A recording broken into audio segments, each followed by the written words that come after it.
Hi అండి, అందరికీ నమస్తే. ఈరోజు ఆంధ్ర స్టైల్లో పనసపొట్టు కర్రీ ఎలా చేయాలో చూద్దాం రండి.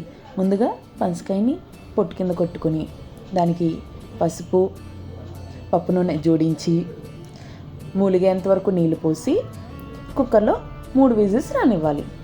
ఈలోపు పప్పుకు కావాల్సిన ఇంగ్రీడియంట్స్ చూద్దాం రండి.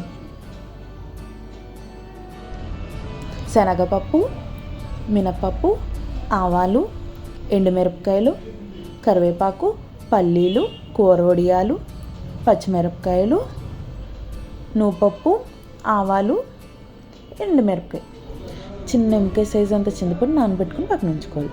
ఈలోపు మన పనసపొట్టు కూడా ఉడికిపోద్ది.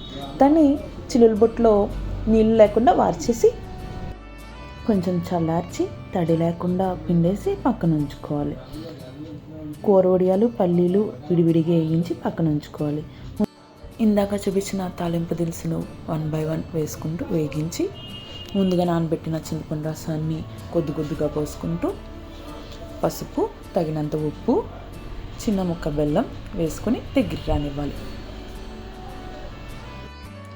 ఈలోపు ఆవాలు, నువ్వుపప్పు, ఎండుమిరపకాయ దంచి పక్కన ఉంచుకుందాం. ఈలోపు మన చింతపండు రసం కూడా రెడీ అయిపోయింది. ముందుగా పిండి పక్కన పెట్టుకున్న పనసపొట్టుని కొద్దిగా చింతపండు రసంలో కలిసేలాగా వేసుకుంటూ పొడిలాడేలాగా కలపాలి. వేగించి పక్కన పెట్టుకున్న పల్లీలు, కూరవడియాలు కలిపి గ్యాస్ ఆఫ్ చేసేయాలి. గ్యాస్ ఆఫ్ చేసిన తర్వాత మాత్రమే ముందుగా చేసుకున్న ఆవపిండి కూరలో కలిపి గిన్నెలోకి ట్రాన్స్ఫర్ చేసేయాలి. ఇది ఐరన్ కడాయిలో చేయడం వల్ల కూరను వెంటనే తీసేయాలి, లేకపోతే కర్రీ బ్లాక్గా అయిపోద్ది. మీకు ఇష్టమైతే ఇంగువ కూడా యాడ్ చేసుకుంటే యమ్మీ పనసపొట్టు కర్రీ రెడీ.